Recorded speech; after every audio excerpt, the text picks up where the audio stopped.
வணக்கம் நேயர்களே. வெற்றி படிக்கட்டு நிச்சயம் வெற்றியைத்தான் தரும்.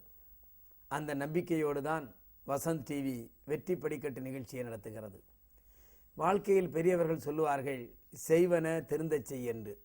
எந்த ஒரு காரியமாக இருந்தாலும் முழுமை பெறுகின்ற அளவிற்கு நாம் செய்ய வேண்டும். சரி, எழுதியாகிவிட்டதே என்று நினைத்தால் குழந்தை 100% வெற்றியை பெற முடியாது. முழுவதுமாக நன்றாக படித்த கருத்துக்களை எடுத்து எழுதுகின்ற நேரத்தில் 100% வெற்றியாளராக மாறுகின்றார்கள். எல்லோரும் 100% பெற முடியாது. ஆனாலும் முடிந்த வரைக்கு நாம் கடினமாக உழைத்து 100% பெறுகின்ற வாய்ப்பை நாம் பெற வேண்டும். இப்படித்தான் ஒரு வியாபாரி இருந்தார். அவருக்கு நல்ல மனசும் இருந்தது.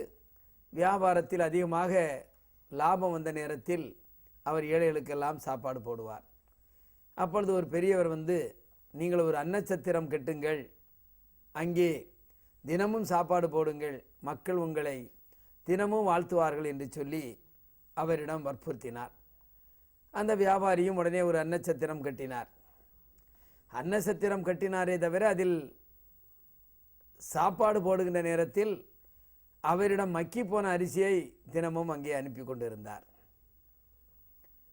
மக்கள் பாவம், சாப்பிட உட்கார்ந்து சாப்பிட்ட உடனே அந்த மக்கி போன அரிசியை பார்த்து தூ நல்லாவே இல்லை என்று சொல்லி அந்த வியாபாரியை திட்டி கொண்டு போனார்கள்.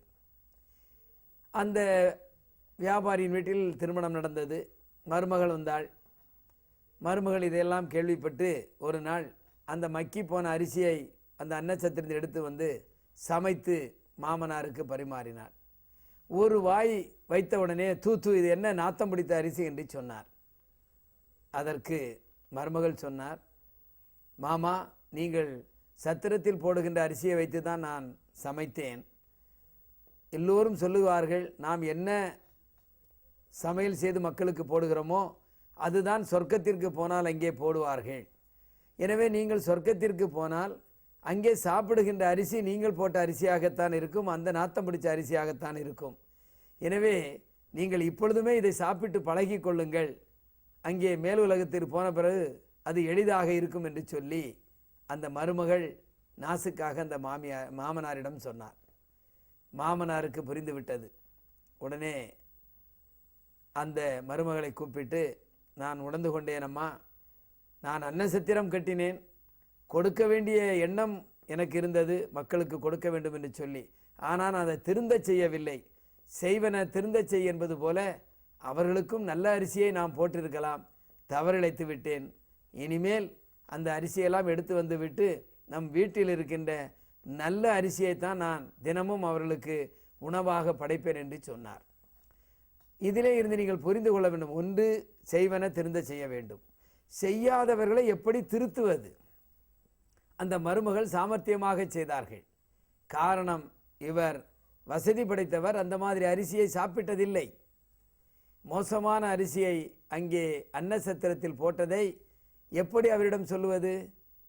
அதற்காகத்தான் சாமர்த்தியமாக அந்த மருமகள் அந்த மாமனாரிடம் எடுத்து சொல்லி எல்லா மக்களுக்கும் நல்ல உணவு கிடைக்கின்ற ஒரு வாய்ப்பினை அந்த மருமகள் ஏற்பாடு செய்து கொடுத்தார்கள்.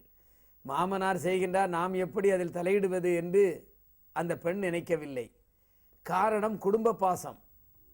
அந்த மாமனாரை பற்றி சாப்பிட்டவர்களாம் குறை சொல்லுகிறார்களே, அந்த குறையை எப்படி போக்குவது என்பதற்காகத்தான் சாமர்த்தியமாக நாம் மேலிடத்துக்கு சென்றால் நாம் என்ன அரிசியை போட்டோமோ அந்த அரிசி தான் நமக்கு கிடைக்கும் என்ற ஒரு சூழ்நிலையை எடுத்து சொல்லி மாமனாரை திருத்தி மக்களுக்கு நல்ல அரிசியை கொடுத்து சமைக்க சொன்னார்கள்.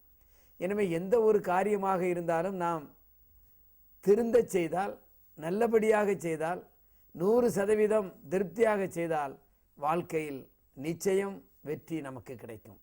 எனவே வெற்றி படிக்கட்டு நிகழ்ச்சி உங்களுக்கு வெற்றியை மட்டும்தான் தரும். ஏதோ காலை 7 மணிக்கு வந்து வசந்த் டிவியில் பேசுகிறாளே என்று எண்ணாமல் அதை நீங்கள் ஆழ்ந்து சிந்தித்து பார்க்கின்ற நேரத்தில் வாழ்க்கையில் ஒவ்வொரு கணத்திலும் வெற்றி படிக்கட்டு உங்களுக்கு உதவியாக இருக்கும்.